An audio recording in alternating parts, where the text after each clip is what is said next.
What's up, people? I'm Wellington Ojukwu, and you're watching Comedy Insights. Absolutely.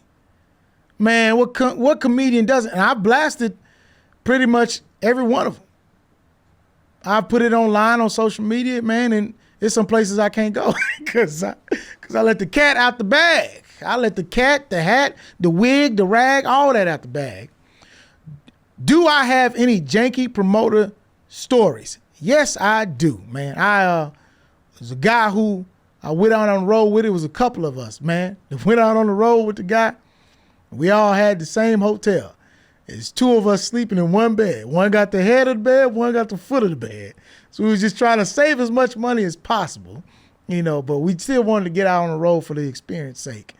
And man, I knew I was probably not going to get my money because he was staring out the window as he repeated to himself, I love comedy so much, I do this for free.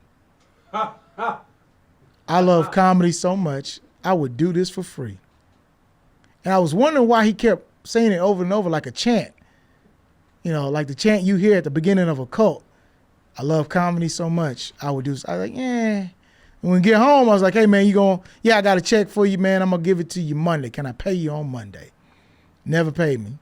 I said, all right, I'm going to let that slide. And I'm going to leave this alone, because it was $150. I said, I'm going to go ahead and chalk this up to it's just one of those moments. Now, I think I did about 3 shows while we was out there on the road. 3 shows, something like that. But then it came back around, he did that to somebody else. But not only did he stiff them, he stiffed every comedian on the lineup because it was a competition. And they already paid him as a host of the competition.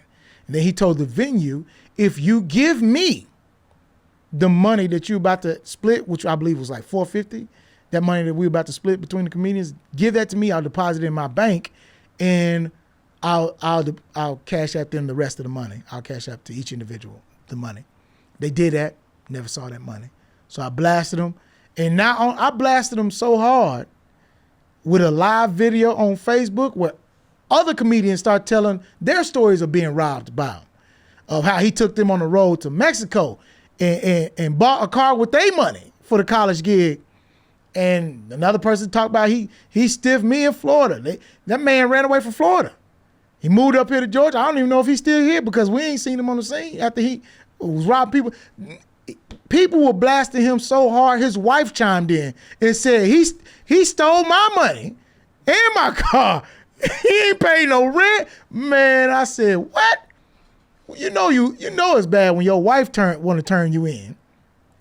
And so yeah, everybody had chimed in on that story. So that was a janky promoter that was universal.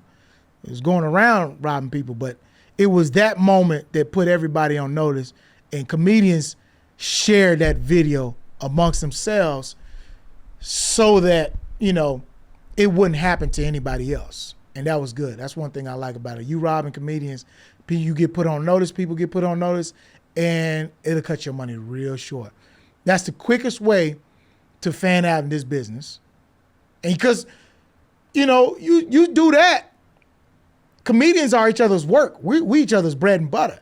90% of the work we get is from comedians and referrals from other comedians. Oh, another comedian referred me for this gig, or another comedian referred for that gig. Like, even you, if you're looking for a comedian to do a gig that you got, you're going to ask other comedians. And that's how we get work. And that's how we work in this entertainment business. So when he did that, oh yeah, it was a wrap.